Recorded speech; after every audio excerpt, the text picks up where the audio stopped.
Evan Cruz remembered the sound of graphite on paper before he remembered the sound of his mother's voice. The scratch-scratch of cheap pencils, the crinkle of thin pages, the soft hiss of his little fingers smudging shadows. That was the music of his childhood. In the tiny Bronx apartment where he grew up, everything was noise. The neighbors arguing through the walls, the subway rumbling beneath the floorboards, the street vendors shouting from dawn till dusk. Yet somehow, when he was drawing, the chaos softened, dimmed, retreated like a tide pulled back by the moon. He was 5 when his mother first realized he could capture faces with startling precision. She had come home exhausted, her nurse scrubs smelling faintly of antiseptic and cafeteria coffee, her hair tied in a messy knot. Evan, sitting cross-legged on the worn linoleum, held up a drawing he'd made of Mrs. Ramirez, their neighbor downstairs. It was crude, imperfect. He was only a child, but the expression was unmistakable. The heavy eyelids, the pursed lips, the impatient line of her eyebrows as she waited for laundry to finish. It wasn't flattering, but it was true. "Mijo," his mother whispered, placing her hand gently on the side of his face. "You see people the way they really are." He didn't know what she meant then. Only years later would he understand. They had no money for art classes or fancy supplies. His mother brought home discarded paper from the clinic, a misprinted form, an abandoned patient chart, anything she could find. He learned to draw on the backs of receipts, on cardboard from cereal boxes, on napkins from the bodega downstairs. When she left for her second job at the diner, she'd kiss the top of his head and say, "Draw something good for me tonight." He always did. But even for a child prodigy of faces, the Bronx was not an easy place to grow up. There were days he couldn't concentrate on lines or shadows because sirens screamed outside or someone shouted threats in the stairwell. He learned to draw quickly, instinctively, to sketch people at the bus stop without staring long enough for anyone to think he was being strange or disrespectful. He learned to memorize faces in a single glance because sometimes he had to stay safe. But this gift also meant he never forgot anyone, not even the ones he wished he could. By the time he was 17, his sketches had become so eerily lifelike that teachers begged him to apply to art schools. His mother, already struggling with her health but always stubborn, refused to let him settle for small dreams. They spent nights filling out applications, scraping together photocopy fees from tip money and overtime shifts. When the acceptance letter came, from the Manhattan Academy of Arts no less, she cried harder than he had ever seen her cry. They celebrated with cheap takeout and a homemade cake that leaned to one side. Evan still remembered the way she looked at him that night, pride glowing brighter than the tiredness beneath her eyes. But the Bronx had its own way of reminding you that joy was temporary. In his second year of school, his mother collapsed on her way home from work. A stroke, the doctor said. A massive one. By the time Evan arrived at the hospital, her eyes were half open but unfocused, drifting somewhere far away. She squeezed his hand only once before slipping into a coma she would never wake from. The bills came fast. Too fast. Art school was expensive. The hospital was even more so. When the final invoice arrived, a number so large it made his vision blur, Evan dropped out. He sold his sketchbooks for a fraction of their worth. He sold his mother's jewelry, the few pieces she loved. Eventually, he sold the apartment itself, giving up the home that had carried so many memories. He told himself he wasn't losing it, just relocating those memories to his heart. He drifted after that. He rented a shoebox room above an old bakery in the Bronx, with peeling paint and a view of nothing but a brick wall. He painted murals for restaurants, portraits for tourists, chalk art on street corners. He didn't need much to survive. Just his hands, his eyes, and the fragments of hope that still floated inside him. But the more he worked, the more the world seemed to blur past him, indifferent. He was no longer a rising artist or a scholarship student or even a son. He was a nobody holding a paintbrush. Yet even in obscurity, his talent never dulled. He became a familiar silhouette in Times Square. A quiet man in worn jeans, smudges of charcoal on his fingers, standing before vibrant canvases that seemed too alive to be street art. Tourists stopped to take pictures with him, though hardly anyone remembered his name. They called him the portrait guy, Or that street painter. Or the dude who draws crazy accurate faces. He smiled politely, because what else could he do? New York was full of dreamers who had fallen from their dreams. Still, there was something serene about street painting. In the heart of the city's chaos, he found a strange rhythm. The echo of footsteps, the flickering neon signs, the faint hum of traffic. All of it formed a backdrop to his work, a moving stage upon which he played the smallest of roles. He no longer sought fame or fortune. He simply painted because the world made more sense when he translated it into colors and lines. But destiny has a way of finding those who try to hide from it. It began on a night drenched in rain. The sky cracked open by thunder.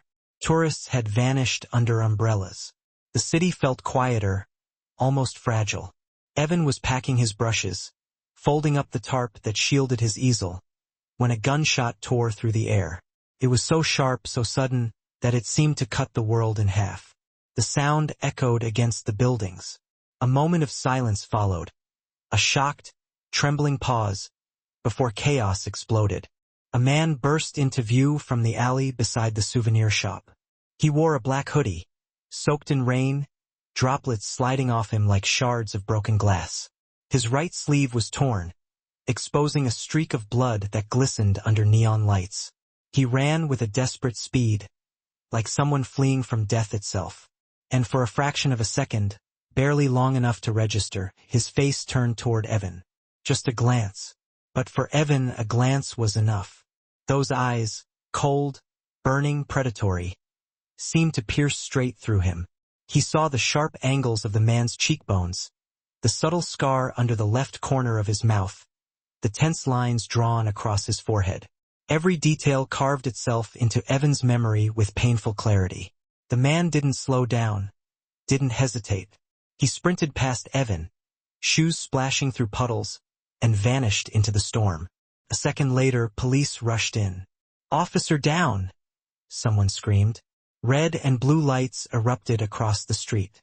Officers moved with frantic precision. One knelt beside a fallen policeman, blood pooling beneath the man's uniform. Others spread out, shouting commands, securing the perimeter. Rain hammered the asphalt, washing crimson into rivers.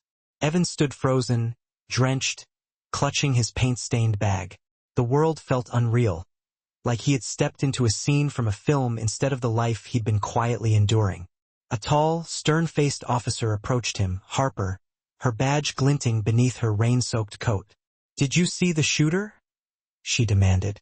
Evan opened his mouth, still shaken. "Yes, he ran right past me. I saw his face." But she cut him off. Her eyes flicked over the canvases lying at his feet, the open paint box, the half-finished portrait drying on its easel. Her jaw tightened. "You're a street artist," she said flatly. "This is an active crime scene.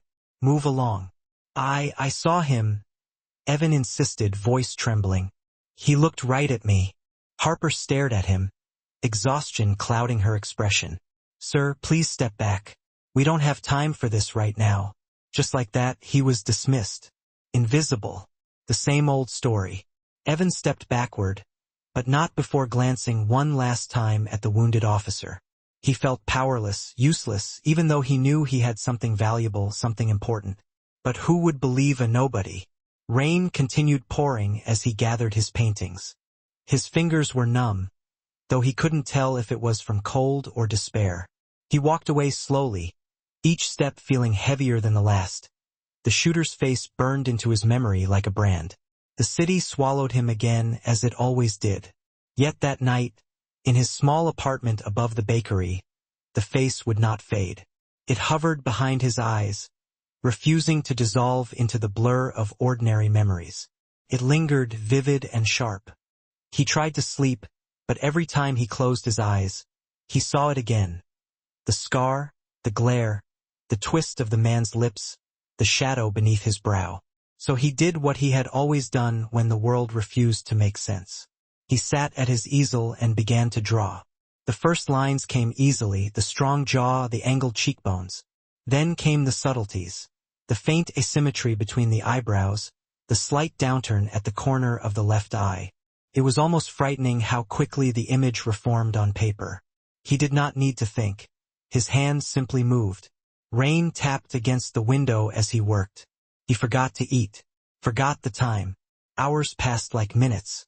When he finally leaned back, dawn was breaking, faint light creeping across the floorboards. The portrait staring back at him looked almost alive. A man with eyes full of fury, fear, and something colder still. Evan swallowed hard. He knew this face meant something far bigger than a street crime gone wrong. And he knew, without understanding why, that whatever story he had just stepped into, it wasn't finished with him yet. He didn't know it then, but everything was about to change. And the next morning, when he carried that portrait into the Manhattan precinct, something waited for him inside that would shift the course of his life forever. A revelation that would pull him out of the shadows and place him at the center of a storm he never expected. A storm that was already beginning to stir. The Manhattan precinct always seemed too bright, too clean, too rigid, at least compared to the rain-washed chaos of the streets. When Evan pushed open the glass doors that morning, still damp from the misty drizzle outside, he felt as if he were stepping into a world he didn't quite belong to. His backpack weighed heavily on his shoulders. Inside it, carefully wrapped in a plastic sleeve, was the portrait he'd drawn of the man in the black hoodie, the face that wouldn't leave him alone. He had barely slept. His hands had trembled while brushing his teeth that morning, his mind replaying the scene on the street over and over. The gunshot, the scream, the flash of fear and rage in the shooter's eyes. The way Officer Harper had dismissed him without hesitation, without even looking at him properly. It wasn't the rejection that bothered him. He was used to being overlooked. It was the knowledge that he might be the only person who truly saw the shooter's face. And that meant the responsibility was his whether he wanted it or not. Inside, the precinct buzzed with activity. Phones rang, officers spoke into radios. Keys jingled as cuffs were collected and returned. The smell of burnt coffee and printer toner hung in the air.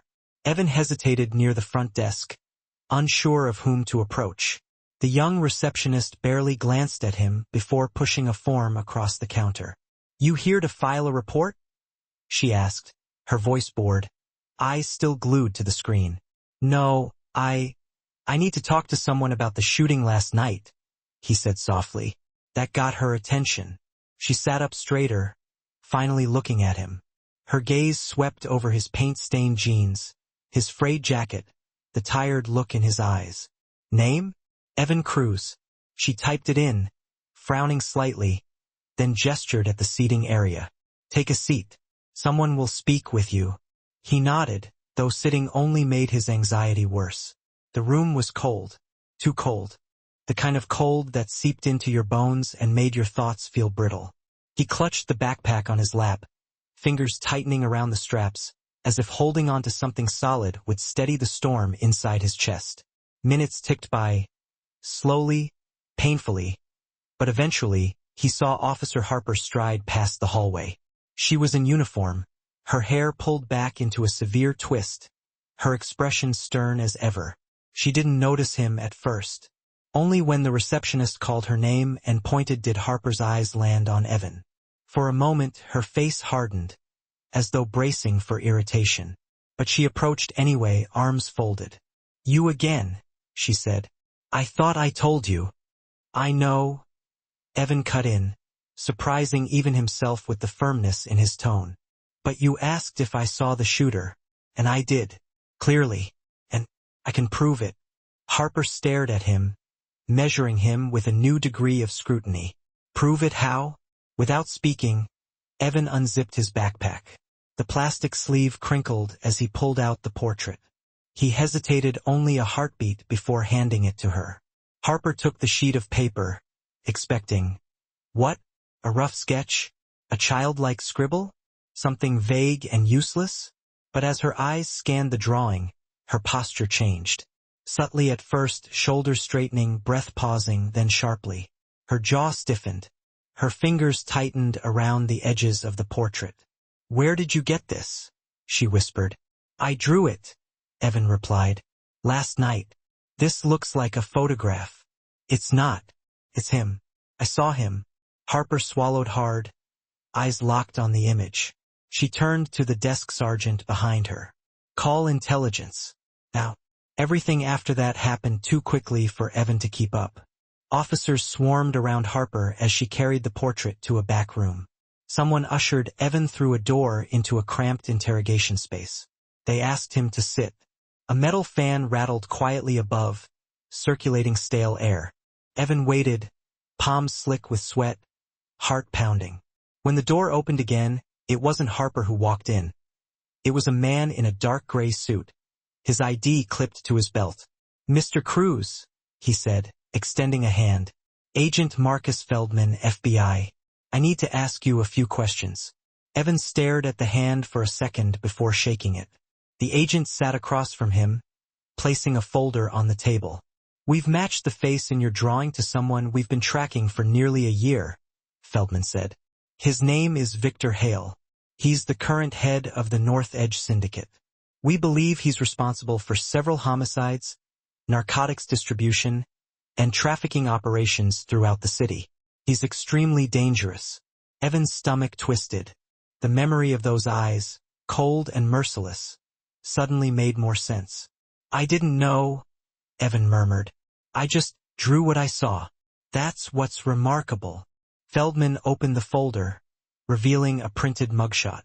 Even though the lighting was harsh and the resolution poor, the resemblance to Evan's drawing was undeniable. "Your sketch is more detailed than any surveillance footage we have of him." Evan looked away, overwhelmed. "I didn't think anyone would take me seriously." Feldman leaned forward. "We're taking you very seriously, Mr. Cruz."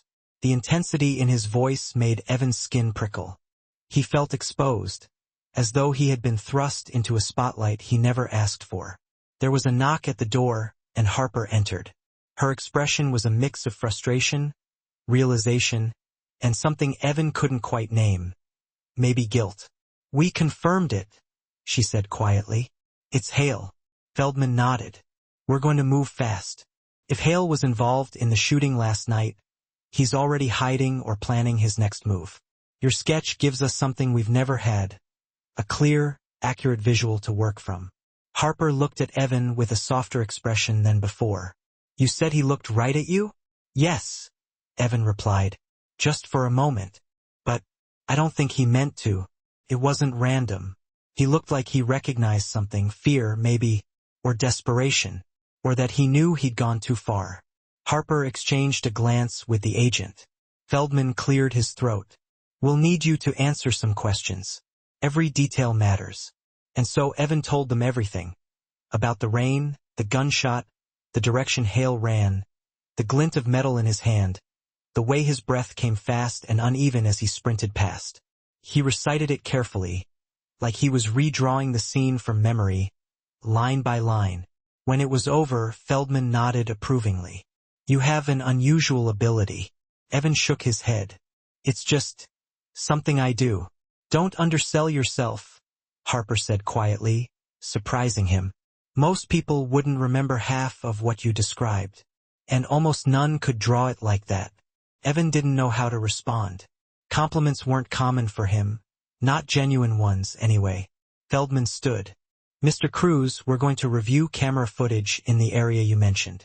With your sketch, we'll have better luck identifying his movements. In the meantime, I want you to stay available. We may call you in if we need more details." "Of course," Evan said.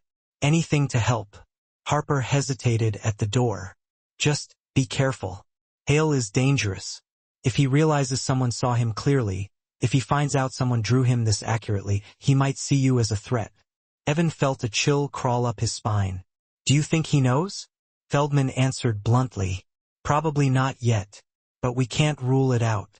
The interrogation ended soon after. They let him go, not without taking down his phone number, address, and asking him to keep his schedule flexible. Evan stepped out of the precinct feeling lighter in some ways, heavier in others. The morning sun had broken through the clouds, reflecting off puddles like shards of glass. The city seemed louder, faster, more alive than usual. Or maybe it was simply that Evan was more aware of everything after what had happened. On the subway ride home, he kept replaying Harper's warning. If Hale realized someone had seen him, truly seen him, what would he do? When he reached his apartment, he dropped onto the edge of his bed, head heavy in his hands. He wasn't afraid of Hale specifically. He was afraid of being caught between worlds, the world of crime and violence he wanted nothing to do with, and the world of law enforcement that seemed poised to pull him deeper in. But part of him, the quiet part, the buried part, felt something else too. Purpose. It had been years since he'd felt anything close to purpose. That night he drew again. Not Hale this time, but faces he remembered from childhood. His mother, Mrs. Ramirez at the laundromat, the man who sold tamales on the corner, people he had loved or feared or simply observed, faces of a city that had ignored him, shaped him, discarded him. As he drew, tension bled from his shoulders. His breathing steadied. His mind quieted. The world made sense again. Sometime past midnight, he fell asleep at his easel, cheek pressed to his forearm. When he woke the next morning, his phone buzzed with a message from an unknown number. Agent Feldman, we found something. We need you to come in. Now. Evan stared at the screen, pulse quickening. Whatever they found, whatever they were about to show him, would pull him deeper into the storm. He wasn't sure he was ready, but he also knew he wasn't turning back. The city was waiting. The truth was waiting. And somewhere out there, Victor Hale was waiting too. As Evan grabbed his jacket and headed out the door, he felt the familiar pull of destiny tightening around him. Quiet, invisible, and unstoppable, drawing him toward a path he had never imagined walking. A path that would only grow darker from here. And as he stepped onto the street, unaware of the shadow watching him from across the road, the story prepared to shift once more, pulling him further into its center, toward the unfolding events that would define everything still to come. The city felt colder that morning, though the weather reports claimed temperatures hadn't changed. Maybe it was Evan who had changed, shoulders heavier, senses sharpened, heart straining against something unseen as he hurried toward the subway station. The message from Agent Feldman replayed in his mind like a siren. We found something. We need you to come in. Now. It was urgent, clipped, stripped of unnecessary words. The kind of message that meant something had shifted, and not in a small way. On the train, people jostled around him. Tourists clutching maps, workers staring dead-eyed into their coffee cups, teenagers blasting music too loudly. All the sounds blurred together, creating a hum underneath Evan's thundering thoughts. He kept his hands shoved deep in his jacket pockets, trying to control the tremor running through his fingers. He wasn't sure if he was nervous, afraid, or simply overwhelmed. Probably all of the above. At Union Square, a man bumped into him, muttering something about paying attention. Evan barely heard him. His mind was on the precinct, on the portrait, on Victor Hale's face burned into his memory like a scar. The closer he got, the more he wondered if he had done the right thing by coming forward. Not because he doubted what he saw. He remembered Hale clearly, but because he was stepping into a world ruled by danger, violence, and consequences he had never invited into his life. When the subway lurched to a stop at Canal Street, Evan stepped onto the platform and climbed the stairs 2 at a time. The Manhattan precinct stood at the corner like a fortress, all glass and steel under the gray morning sky. As he approached, he noticed more patrol cars than usual, their lights flickering even though there was no emergency in sight. Officers moved in brisk patterns, talking into radios, exchanging hurried instructions. Something was happening. Before he could even reach the reception desk, Harper appeared, striding toward him with the kind of determined urgency that made his stomach tighten. "Cruz," she said, stopping just inches from him. "Come with me." No greeting, no explanation. Evan followed her through the maze of hallways, past rooms filled with evidence boards, past officers hunched over desks, past the muffled hum of voices behind closed doors. Harper didn't wait for him to catch up, didn't glance back to see if he was keeping pace. She moved with the momentum of a woman caught in the middle of a storm. She pushed open a door and ushered him inside. It was the same small room he had sat in before, the stale interrogation space with the rattling fan overhead. But today it wasn't Agent Feldman waiting for him. Instead, Several FBI agents gathered around a table cluttered with printed photos, maps, camera stills, and a stack of documents. Black and white images of city streets were strewn across the surface. Evan noticed one of them immediately, the alley from the shooting captured from a high angle. "Mr. Cruz," Feldman said, stepping forward. "Thank you for getting here so quickly. What's going on?" Evan asked, eyes darting between the faces in the room. "We found Hale on additional surveillance cameras," Feldman replied. "Footage we couldn't identify before. Your sketch gave us the match." He pulled up a still image from a traffic camera. The rain blurred the picture, but it was unmistakably Hale sprinting across a street in the Lower West Side, moments after the shooting. But then Feldman shifted to another photo, one taken hours earlier. Hale wasn't alone. There was a man walking beside him, partially obscured by an umbrella. The photo was grainy, but Evan felt a chill run through his veins. He didn't recognize the man's face, not entirely, but something about him felt familiar, as though he belonged to the same shadowed world as Hale. "This man has been seen with Hale multiple times over the past 6 months," Feldman said. "We believe he may be an associate, possibly even a handler." Harper leaned over the table, pointing at the second man. "We got a partial ID. Name's Darius Venn. Small-time fixer until a few years ago. Then he drops off the grid. No address, no employment records. Nothing." Feldman looked at Evan. "We think Hale met with him right before the shooting." Evan frowned. "Do you know what they were doing?" "That's what we're trying to figure out," Feldman replied. "What we do know is this: Hale wasn't acting alone that night. And whatever operation he was involved in, it's bigger than a single shooting." Harper crossed her arms. "We're tracking Venn's movements, but we don't have a clear trail yet. Cameras caught him heading toward the Hudson around midnight, but we lost him after that." Evan felt the weight of their words settle in his bones. The world he had stumbled into was darker and more complex than he imagined. Hale wasn't just a gang leader. He was part of something deeper, something hidden below the city's surface like roots of a poisonous tree. "But why me?" Evan asked finally. "Why did you need me here?" Feldman exchanged a look with Harper, then picked up one of the photos on the table. "Because of this." It was another surveillance still, taken from a gas station camera, time-stamped hours after the shooting. Hale stood beside a black SUV, looking tense and anxious. But he wasn't alone. A figure stood behind him, tall, hooded, Inidentifiable. but the posture, the tilt of the head, the way the body leaned forward slightly, it was almost as though the figure was watching someone, studying them. Feldman tapped the photo. "We believe Hale knows someone saw him that night." The room seemed to tilt for a moment. Evan gripped the edge of a chair to steady himself. Why would he think that?" he asked, his voice barely audible. Harper spoke gently. "Because according to witness statements, after the gunshot, Hale hesitated for a moment before running, turned his head, looked back, like he realized someone might be watching. And because," Feldman added, "we found this." He slid a printed image across the table. It was a still from a traffic camera near Times Square. Blurred, distant, but unmistakable. Evan, walking home, backpack slung over one shoulder, passing beneath the streetlight, and in the far corner of the frame, half shrouded by darkness, Hale stood watching him. Evan stared at the photo, breath catching in his throat. His pulse pounded. His vision narrowed. "He followed me," he whispered. Harper shook her head. "We don't know that for certain. Could have been coincidence." Feldman corrected her gently.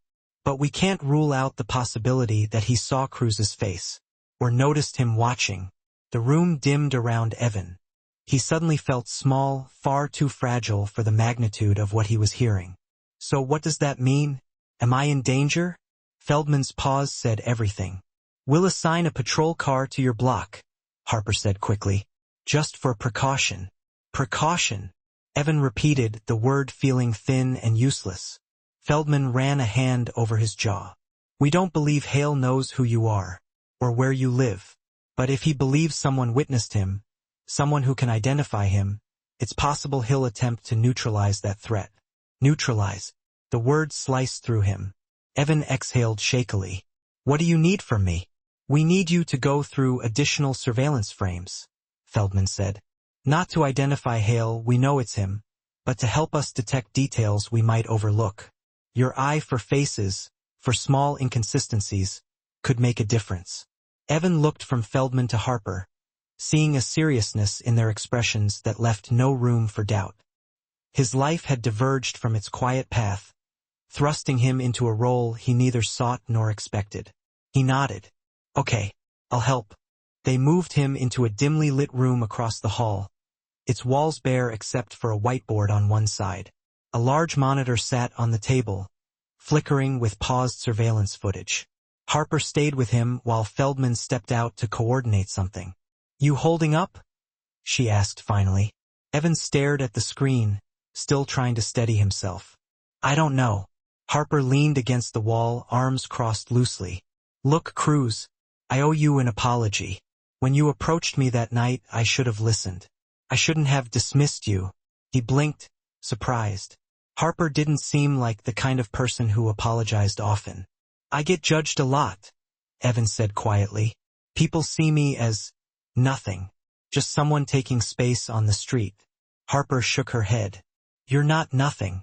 You helped kick open a door we've been trying to pry at for months. Don't forget that. He didn't know what to say. Gratitude mixed with lingering fear, forming a knot in his throat. An hour passed as they combed through footage. Evan highlighted details others might have missed. The way Hale favored his left leg when running, like he had an old injury. The subtle hand signals exchanged with Ven. The make and model of the SUV in the gas station video. The strange pattern of Hale checking over his shoulder, not just once but repeatedly as though paranoid or hunted. Harper took notes. Feldman returned periodically. Other agents moved in and out, each update tightening the net around Hale's movements. But it was nearing midday when Evan noticed something that made him sit up straighter. A dark shape in the corner of one frame. Not Hale, not Ven, not any officer. A man wearing a black baseball cap and a long coat, blending into the edge of the frame too perfectly. Not like a passerby. Not like someone caught by accident. Like someone who wanted to be invisible. Who is that? Evan asked, pointing. Harper leaned in, squinting. Feldman returned just in time to catch the question. What did you find? Evan replayed the clip, fingers trembling slightly as he zoomed in on the shadowy figure. He's watching. Not running. Not panicking. Just observing. Feldman's face hardened. Run a facial enhancement. The software attempted to clarify the blurry face, but the result sharpened only slightly. Yet the first name that Harper whispered sent a cold shiver down the room. Oh God, she murmured. That's Liam Crane. Evan looked between them, lost. Who's Liam Crane? Feldman exhaled slowly. Someone far worse than Hale. The temperature in the room seemed to drop. Harper rubbed her temples. We thought he left the city years ago. If he's back. This isn't just about North Edge anymore. Feldman nodded grimly. This is bigger than organized crime. Crane deals in contracts, covert operations, high-level hits. Evan swallowed, his voice barely more than a whisper. Why was he there? Harper's eyes softened with something close to dread. You don't understand, she said. If Crane was present, Hale wasn't running from us. He was running from Crane. Evan's heart lurched. And if Crane saw you? The room fell silent. The story he had unwillingly stepped into had just grown darker, twisting into something far more sinister than he imagined. Behind Victor Hale stood an even greater threat. One whose motives, power, and reach were far beyond anything Evan had been prepared to face. And somewhere outside, roaming through the city unseen, Liam Crane walked freely, possibly with Evan's face already burned into his memory. The storm wasn't just near, it had arrived. And as the agents scrambled to regroup and reassess their priorities, Evan realized his life was no longer his own. The world he never wanted to enter was drawing him in deeper, step by step, into its shadows. Yet even he couldn't predict how far those shadows stretched, or how much darker they would become in the hours to come. The silence that followed Harper's final words felt like the long, slow drop before an earthquake hits. an unbearable tension hanging in the air, pressing into Evan's chest until he could hardly breathe. Liam Crane. The name meant nothing to him, but the dread in Harper's face and the grim stillness in Agent Feldman's posture told him everything he needed to know. This wasn't just another criminal. This was someone whose presence sent professionals spiraling into a new kind of fear. Feldman stepped closer to the screen, his fingers tightening around the edge of the table as if grounding himself. "If Crane was on site," he said, voice low, "then everything we've been assuming about Hale's operation needs to be reconsidered." His eyes flicked to Evan. "And so do our priorities regarding your safety." Evan felt those words like a cold draft seeping through cracks in a wall. He forced himself to breathe steadily, but every inhale trembled. For years he'd existed quietly on the margins of this city, never important, never noteworthy. Now, suddenly, dangerous men were orbiting his life like planets caught in the pull of a gravity he never asked for. Harper moved to the door. "We need the conference room, and full operational lockdown. Now." She didn't shout. The urgency in her tone was colder than shouting, sharper. Officers outside scrambled, the hallway filling with motion. Filing cabinets opened, phones lit up, footsteps thundered in every direction. Evan rose slowly, unsure whether to follow, unsure where he was supposed to be. Feldman placed a steadying hand on his shoulder. Not soft, not comforting, but grounding. "Stay with me," he said. They ushered him into a larger room lined with monitors, each showing live feeds of the city. Intersections, bridges, traffic lights blinking steadily like watchful eyes. A map stretched across one wall, dotted with pins and colored lines that tangled together like veins in an enormous organism. This was not the tiny interrogation room of earlier. This was the core, the place where real decisions were made. Harper pulled up a digital panel. "Run facial cross-reference on Crane," she ordered. "Last sightings, financial footprints, known associates, safe houses." Her fingers flew across the keyboard. The computer blinked. "No current data found." Feldman muttered something under his breath. "Of course, he's a ghost." Then he turned to one of the analysts. "Cross-check private security footage. Hotels, tunnels, parking garages. He had to get into the city somehow." The analyst nodded. "On it." Evan watched, feeling like he was standing in the center of a hurricane he had accidentally summoned. His hands curled into fists not out of anger, but out of helplessness. He wanted to ask questions. What does Crane want? Why was he there? How does Hale fit into this? Why am I involved? But each question felt fragile in his mouth, as though speaking them aloud would shatter the room's focus. While Harper and the agents worked around him, Evan's attention drifted back to the single freeze frame of Crane. A shadow at the edge of the camera, his face blurred just enough to avoid identification but sharpened enough to reveal intent. A man who watched, a man who didn't panic, a man who came not because he was running, but because he was hunting. A chill slithered down Evan's spine. Feldman eventually returned to him, gesturing toward a chair at the side of the room. "Sit," he instructed. "I'll fill you in." Evan obeyed. Feldman sat across from him, elbows on his knees, voice calm but charged with weight. "Liam Crane is not leadership," he began. "He's not a boss or a kingpin. He's something else entirely. Contractor.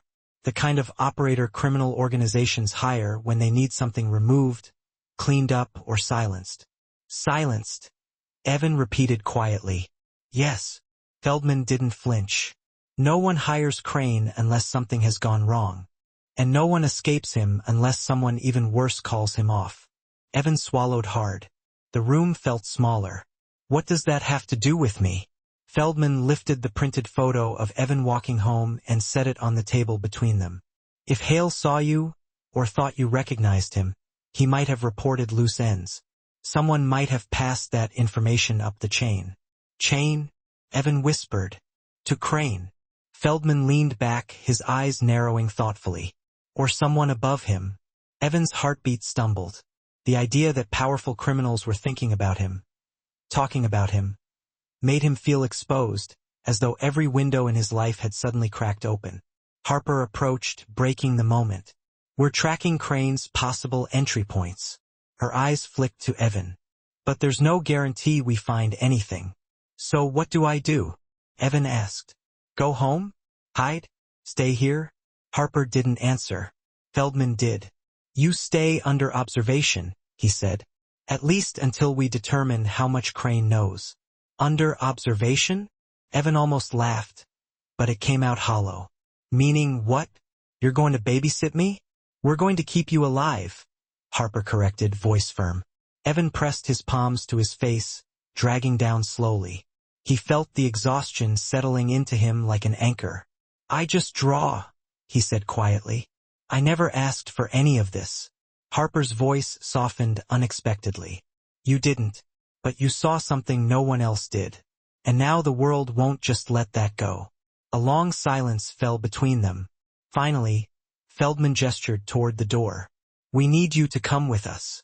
There's something else you should see. He didn't explain. He didn't give Evan time to prepare. He simply led him out of the war room and down another hallway, past bulletproof windows and heavy doors, into a dimly lit evidence chamber. The air was cool, metallic, carrying the faint scent of sealed plastic. On a central table lay a small clear evidence box. Inside it was a phone. A cracked, rain-soaked smartphone retrieved from the alley where the shooting had occurred. This belonged to the officer who was shot, Harper said, stepping beside Feldman. He survived, but the phone.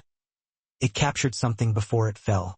Feldman unlocked the box and extracted the device using gloves. He plugged it into a monitor. The screen flickered. Rain. Footsteps. A blurred figure. Then a voice. Not Hale's. A deeper voice. Calm. Controlled. Predatory. Evan felt the hairs on his arms lift. Are you certain? The voice asked, though the audio crackled. Loose ends are unacceptable. A second voice, Hale's, answered, panicked. It's handled. No one saw anything. I swear. A pause. A sharp inhale. Then the first voice again. If you're wrong, I'll know. A rush of movement. The frame shifted as the officer reacted. The phone jostling. Then the gunshot. Then nothing. Evan stared at the frozen final frame on the screen. Rain smeared across the lens like streaks of tears. His chest tightened. That first voice, he whispered. That wasn't Hale. Feldman nodded. No. Harper's jaw clenched, her eyes darkening. We believe that was Crane. Evan felt the world tilt. The walls of the evidence chamber seemed to push inward. His breath stuttered. Shallow. He forced it out. He was there, Evan murmured. He was already there. And that means, Feldman said quietly, he already knows the shooting wasn't as clean as Hale claimed. Evan forced himself to look up. And if he finds out someone saw Hale's face? Harper finished the thought for him. He'll come looking. A silence filled the room again. Different this time. Heavy. Foreboding. Feldman placed the phone back into its plastic box. There's one more thing. He nodded to Harper, who retrieved a sealed envelope. She handed it to Evan. This was delivered to the precinct this morning. No return address. No fingerprints. The front desk thought it was an anonymous tip, until they opened it. Evan's fingers trembled slightly as he unsealed the envelope. Inside was a single sheet of paper, with a drawing. His drawing. The portrait of Victor Hale. Except this version wasn't his. It was a perfect recreation, every detail identical but drawn in a different hand. At the bottom, written in red ink as precise as a surgeon's incision, were 3 words. I see you. Evan's heart slammed against his ribs. A tremor rippled through him so violently he almost dropped the page. Harper steadied him before he could collapse into the chair behind him. Feldman's voice was grim. Crane doesn't send threats. He sends warnings. Evan looked up, breath unsteady. What do I do now? Harper exchanged a long look with Feldman before speaking. You don't go home. The room felt colder. The fluorescent lights buzzed overhead like distant thunder. Feldman motioned toward the hallway. Come. We're putting you somewhere safe. Somewhere off-grid. As they walked, the precinct around them seemed to fade into a blur. Agents shouting orders, screens flashing red alerts. officers rushing to gear up. The storm wasn't just approaching. It had crashed through the door. Evan followed them, each step heavier than the last. He couldn't help turning the envelope over in his hands. Crane had seen his art, had recreated it, had sent it like a calling card. And worst of all, he had signed it with a promise. Not a threat. Promise. As they reached the secured exit, a bitter truth settled inside Evan like a weight he would carry for the rest of his life. This wasn't about Hale anymore. This wasn't even about the shooting. This was about a hunter marking his prey. And Evan Cruz, the street artist no one had ever paid attention to, had just been pulled into the crosshairs of a man who never missed. Yet the night ahead held even darker revelations, deeper shadows, and choices Evan never imagined he'd have to make. Choices that would lead him directly into the heart of the city's most dangerous secrets, where even the bravest officers feared to tread. And as the armored vehicle door closed behind him, sealing him inside, the city outside flickered like a dying star, hinting that the next chapter of his story would not merely test him, it would change him, forever. The armored vehicle moved through Manhattan with the slow, steady determination of something designed not to be seen, even as its presence demanded attention. From the inside, it felt like a coffin lined with metal and dim lights, humming with a low vibration that settled into Evan's bones. He sat buckled into a padded bench, flanked by two silent FBI agents whose faces gave away nothing. No pity, no reassurance, no acknowledgement of the storm that had uprooted his life in less than 48 hours. Outside, the city blurred past the narrow reinforced window, a river of gray buildings, rushing pedestrians, traffic lights blinking like faint heartbeat monitors. Life went on. People lived, worked, laughed, fought, drank coffee, waited for buses, unaware that somewhere in the city, a man like Liam Crane walked the same streets, casting a shadow long enough to swallow anyone unfortunate enough to cross paths with him. Evan tried not to think about the envelope, the drawing, the red ink, the message. "I see you." He tried. He really did. But the words replayed in his mind with the same persistent rhythm as the vehicle's engine, each repetition tightening the knot in his stomach. At one point he rubbed his palms against his jeans, but the chill wouldn't disappear. It clung to him as though tracing its way beneath his skin, settling deep inside. "Where are we going?" he asked finally, his voice thin. Agent Lee, sitting across from him, lifted her gaze. She had been silent since he climbed in. "A safe house," she said. "Secure, off-record, off-grid, and managed by federal oversight. Only a handful of people know its existence." Evan nodded numbly, though he wasn't convinced anything was truly out of reach for someone like Crane. The vehicle took a sharp turn. The lights outside dimmed as they descended into an underground structure. Concrete swallowed the windows. The sound changed, echoing against tighter walls. Seconds later, the vehicle stopped. The back doors opened mechanically with a hydraulic hiss. Cold air swept inside. "Let's go," Lee said, stepping out first. Evan followed, gripping the strap of his bag. His only possession, stuffed hastily with a few clothes, his sketchbook and pencils.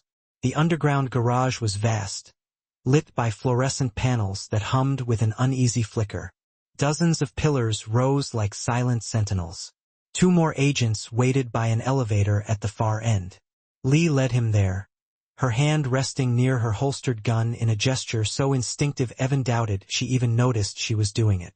Inside the elevator, the ride was quiet, save for the soft chime as floors passed.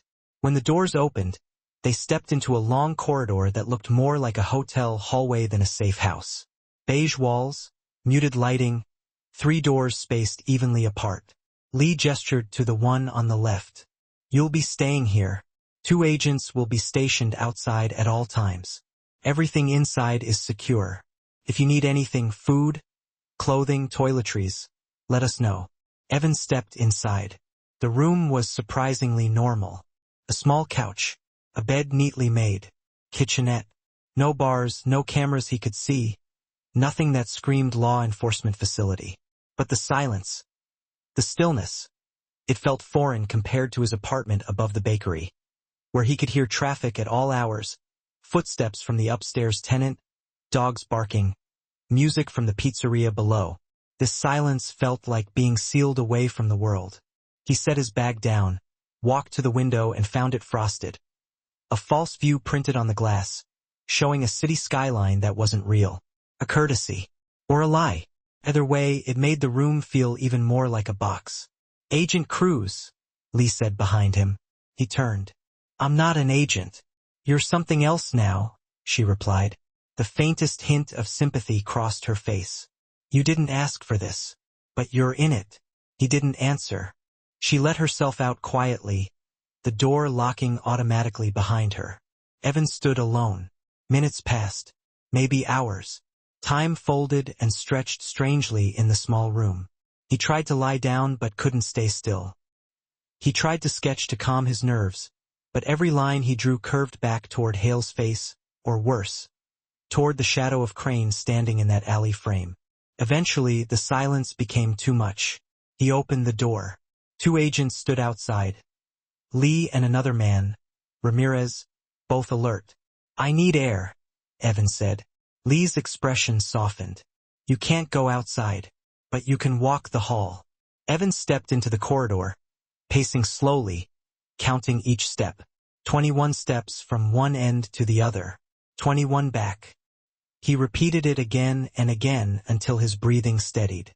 On one of the passes, he paused. Behind the middle door, a slight creak. He frowned. "Is someone staying there?" Ramirez shook his head. "Storage." But when Evan kept walking, he couldn't shake the feeling. Something about the creak wasn't the sound of settling wood. It was soft, rhythmic, careful, like breathing, or someone shifting their weight to remain unnoticed. He forced himself to turn away. The agents didn't seem concerned, which meant either they knew exactly what was behind that door, or they were trained to ignore irregularities that didn't fit into the immediate picture. He returned to his room, closed the door gently, and sat on the bed. Only then did his pulse begin to rise again. The drawing, the envelope, the recreated portrait. Crane was sending a message. But why not simply strike? Why warn him? Evan stood abruptly, pacing in the small room.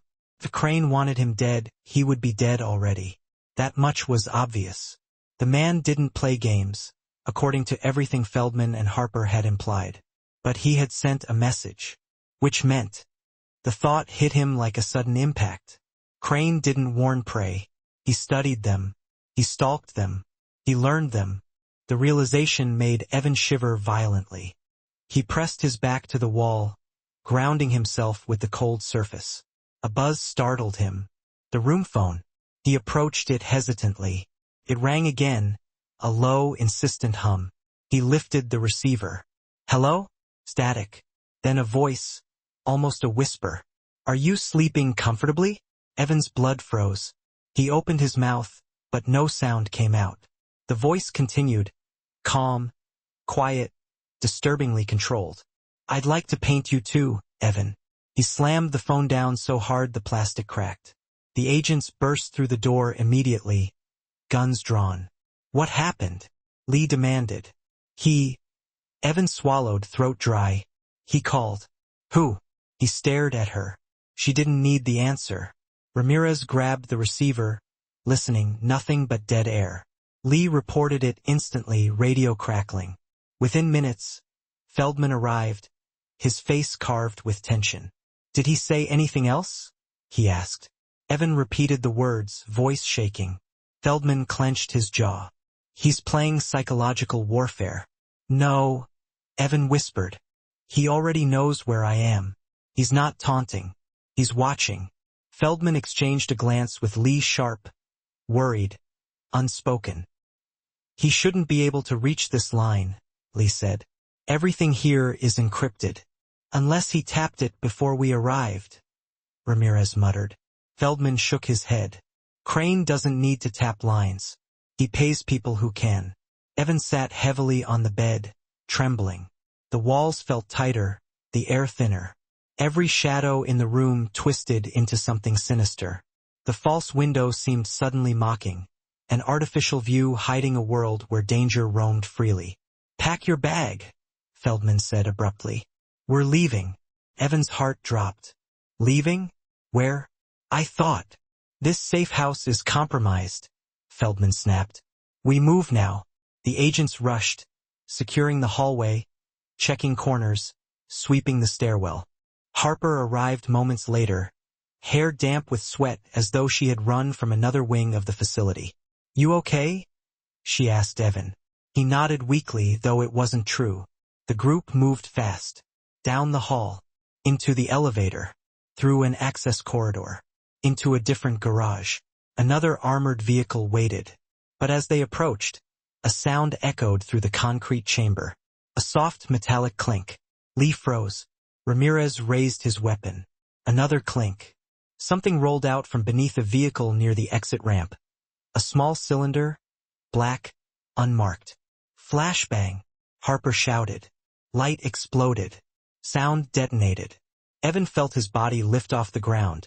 The world disintegrating into white heat and an ear-splitting scream that wasn't his but felt like it came from inside his skull. He hit the floor hard, gasping. Shadows moved. Not agents. Not allies. Tall, silent figures swept into the garage like ghosts wearing tactical gear. Their weapons had suppressors. Their movements were coordinated. Precise. Feldman fired blindly. Someone screamed. Ramirez dragged Evan behind a pillar, shielding him with his body. Stay down, he barked. Evan's ears rang violently. He couldn't tell where Harper was. Couldn't tell if Feldman was alive. Couldn't see Lee. Another flash. A gunshot. The air shook. Then, footsteps. Slow. Measured. Approaching. Ramirez aimed around the pillar, but a shadow closed in faster than Evan could blink. A hand, gloved, deliberate, grabbed Ramirez from behind. A single motion brought him to the ground. A heavy thud. A groan. Then stillness. Evan's breath collapsed. A figure knelt beside Ramirez's unconscious body. Not tall. Not bulky. But terrifyingly still. He turned his head slightly, and in the faint light, Evan finally saw his face. Not blurred on a surveillance camera. Not imagined. Not sketched. Liam Crane. He looked nothing like the monster Evan had conjured in his mind. His features were calm, symmetrical, almost serene. His eyes were pale, steady, fathomless. The kind of eyes that didn't just see people, the kind that understood them. He studied Evan now like observing a rare specimen. You draw well, Crane said softly. Better than most. Evan couldn't speak. Crane tilted his head, as if analyzing the fear on Evan's face with academic fascination. But fear distorts expression, and I prefer accuracy. He reached into his coat. Evan flinched, but Crane didn't pull a weapon. Instead, he pulled out a pencil, a sharpened graphite pencil, and placed it gently on the floor between them. For later, Crane said. Then, without raising his voice, he added, Run. Evan didn't think. He ran. The sound of it, his feet pounding against concrete, his breath tearing from his lungs, the distant shouts of agents still fighting, fueled him with animal panic. He sprinted toward a maintenance stairwell, heart slamming hot and frantic. Behind him, Crane didn't chase. He didn't need to. This was a game. And Evan had just been given a head start. He burst through the stairwell door, stumbling down flight after flight, nearly falling more than once.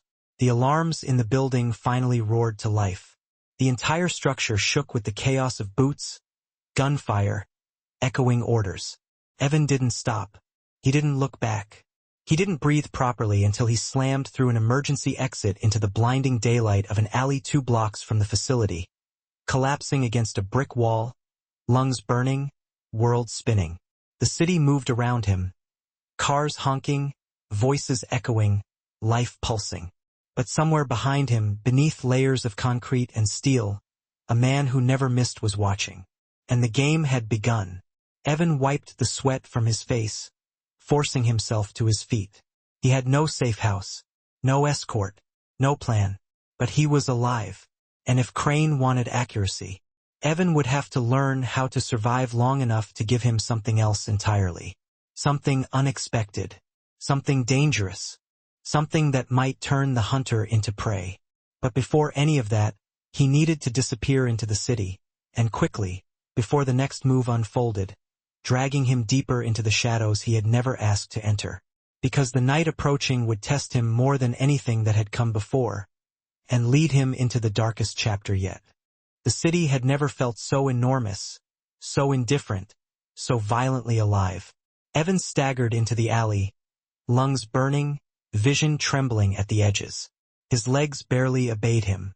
The world spun in dizzy spirals, sirens in the distance, horns blaring from the street beyond, the metallic echo of his heartbeat pounding wildly inside his ears.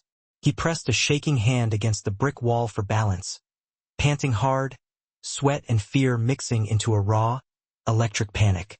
He had no idea how far Crane's reach extended. No idea where Feldman or Harper were, alive, injured, gone.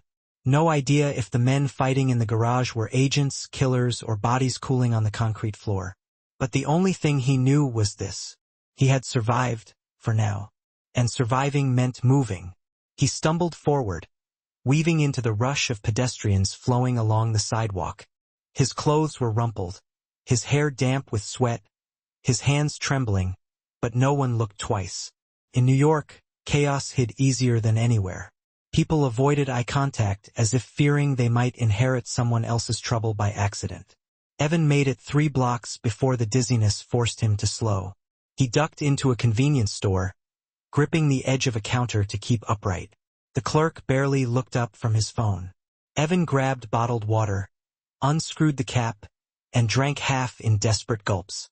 When he looked up, he caught his reflection in a mirrored panel behind the counter. He hardly recognized himself. Eyes wide, pupils blown, sweat beading on temples, a smear of dust along his cheek, a bruise forming on his jaw. He looked like a fugitive, like prey. He pressed both palms onto the cold metal counter, breathing deeply, grounding himself. Think. He needed to think. But his mind raced, his thoughts colliding violently. Crane was there. He had drawn Evan's portrait. He had left him a pencil. Run. Why? Why spare him in that garage? Why not finish the job when he had the chance? Why let him go? The question gnawed inside him like a living thing. He left the store and kept moving until the noise of the city swallowed his panic. He needed help, but calling the FBI felt pointless. They were compromised. Crane had infiltrated their safe house. Someone inside was feeding him information. Someone close. Evan stopped at a crosswalk, gripping the strap of his bag. His sketchbook was inside. His pencils. Tools he used to survive, not physically but mentally. Tools that had carried him through a life of loss, abandonment, and loneliness.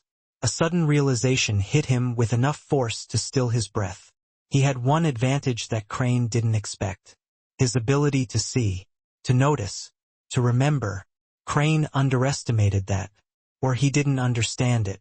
Maybe to a man like Crane, art was decoration, nothing more. But to Evan it was truth. A mirror more honest than photographs. A way of understanding people beyond the surface. And Crane had made a mistake. He let Evan look into his eyes. Just for a moment. Just long enough. Evan ducked into another alley, flipping open his sketchbook with trembling fingers. He had no time for perfection. No time for detail. He needed to preserve the image before shock or adrenaline blurred it. His hand moved on instinct, shadows, angles, the subtle arch of Crane's brow, the hollow calm in his gaze, the line of his jaw, the faint mark near his temple. He drew with urgency, speed, desperation. By the time he finished, the portrait looked back at him with eerie clarity. Liam Crane, alive on paper. Evan stared at it, chest heaving. The only weapon he had against Crane was the one he'd always possessed. His memory. His ability. His art. He tucked the sketch carefully into his bag and stepped back into the street. But the moment he did, a figure detached itself from the flow of people and approached with quiet precision. A woman. Tall, wearing a hoodie and a backpack, walking with a confidence that chilled him. He stepped back. She lifted her hands slightly, not threatening but deliberate. Evan Cruz? His breath caught. Who are you? A friend, she said. Or at least I'm trying to be. He didn't speak. She reached into her pocket slowly and produced a badge. FBI, but not from the Manhattan office. Agent Marissa Thorne, D.C. Division. Feldman reached out to us 2 hours ago. We've been tracking the situation remotely. Relief and suspicion clashed inside him. Where is he? Evan asked. Is he alive? He's hurt, Thorne said. Harper too, but alive. They're being transported to a secure facility. Evan closed his eyes in momentary relief. But listen to me carefully, she continued, voice lowering. We don't have much time. Crane is still in the city. He's using a network we haven't fully mapped. He has contacts everywhere. We need to get you out now. No. The word surprised even Evan. Thorne blinked. No? He took a steady breath. Running won't stop him. Hiding won't stop him. He'll find me eventually if he wants to. That's why we need to get you into protective custody. He won't stop. Thorne studied him a long moment. What are you saying? I'm saying, Evan whispered. I know how to find him. She frowned. That's impossible. We've been trying to track him for years. Evan opened his bag, revealing the fresh sketch. Thorne's eyes widened. Is that? Yes, from today. From minutes ago. She exhaled shakily. Jesus. He left me alive because he wants to see if I break, Evan said. Or because he wants me to look for him. He wants the game. So what? You're gonna walk into a trap? Not alone. Thorne stared at him. Really looked at him. Seeing not a victim but something else emerging beneath the fear. Strength. Purpose. Clarity. You want revenge? She asked. No, Evan said softly. I want this to end. Thorne hesitated before nodding. Then come with me. They moved quickly through the streets, ducking unseen through the chaos of Manhattan until they reached a black, unmarked SUV. Evan climbed in, clutching his sketchbook. Thorne drove in silence, weaving through traffic until the city gave way to a quieter district. She pulled into an abandoned warehouse, one recently seized by federal authorities. Inside, lights flickered to life. A small tactical team waited. Thorne handed the sketch to a tech specialist, who scanned it, tracing facial measurements, mapping contours. We can use this, he said. Run recognition through underground feeds, private cameras, traffic systems off-grid, the ones we don't officially access. Evan felt a small sliver of hope. Hours passed in a blur. Agents tracing paths, Evan offering details, Thorne coordinating with federal contacts. And then, a hit. Crane. Near the waterfront. A derelict pier. Evan stood at the edge of the operations table, staring at the blinking marker on the screen. His pulse drummed inside his throat. Are you sure you want to come? Thorne asked quietly. If I don't end this, Evan murmured. I'll never sleep again. The tactical team geared up. Evan followed into the SUV, heart pounding. The drive felt eternal, headlights slicing through the darkness until the vehicle rolled to a stop near the deserted docks. Fog drifted across the water. The moon hung low, casting silver across the rotting wood and rusted metal. The air was silent. Too silent. They advanced. Every creak of the pier echoed. Every step felt heavy, deliberate, as if the wood itself held its breath. Evan's chest tightened with every foot forward until they reached the end of the pier. And there he was, Liam Crane, standing alone, hands in his coat pockets, watching the water ripple beneath the pale moonlight. He didn't turn immediately. When he did, it was slow, calm, almost graceful, as if he had been expecting them. His eyes found Evan's first. I wondered when you'd arrive. The agents raised their weapons. Crane smiled faintly. Guns won't change anything. Not tonight. Thorne stepped forward. Liam Crane, you are under arrest. Am I? Crane's voice was quiet, elegant. Or am I simply at the end of my contract? He approached Evan slowly. Not threatening, not fearful, just curious. Do you know why I let you live? Crane asked. Evan's throat tightened. I don't care. You should. Crane exhaled softly. Because I wanted to see if someone like you could exist. Evan frowned. What does that mean? A man who sees people, Crane said.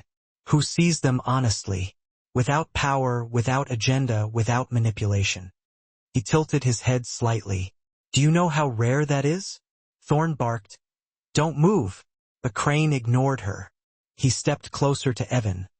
Close enough for Evan to see the faintest flicker of exhaustion behind the killer's eyes. I spent a lifetime studying faces, Crane murmured. Predicting them. Controlling them. But yours, he paused. Yours refuses to break. Evan felt something unexpected stir inside him. Not fear, not hatred, but profound sadness. For the first time, Crane looked less like a monster and more like a man shaped by a lifetime of violence. A man who didn't know how to be anything else. You should kill me now, Crane said simply, or I will always return. Evan shook his head. I don't kill people. A long silence stretched between them. Then Crane whispered, I know. He closed his eyes and stepped forward. What happened next was instinct. Agents moving as one, orders shouted, a scramble of motion.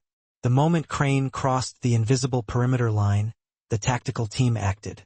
They swarmed him, tackled him to the ground, weapons aimed, restraints secured with ruthless precision. For the first time, Crane didn't resist. He looked over his shoulder at Evan as they pulled him upright. Don't stop drawing, he said softly. It sounded less like a threat and more like a strange, unexpected benediction. Then he was dragged away into the shadows of the awaiting van. The pier fell silent. Evan stood frozen, chest heavy, heart aching unexpectedly for reasons he couldn't fully name. Thorn approached him quietly. It's over, she said. Evan didn't answer immediately. He stared at the empty space where Crane had stood, the place where violence had almost taken away everything. Yet somehow, in the last breath of danger, humanity had flickered in the unlikeliest of places. Finally, he exhaled. Then maybe I can finally go home. Thorn nodded. You can. The drive back felt lighter. The world no longer pressed down with invisible weight. Days later, Evan returned to his tiny apartment above the bakery. The city around him was unchanged. Still loud, still broken, still beautiful. But he was not the same. He set a fresh canvas on his easel. For a long moment, he simply stood there, feeling the sunlight warm his face through the cracked window. Then, slowly, he began to paint.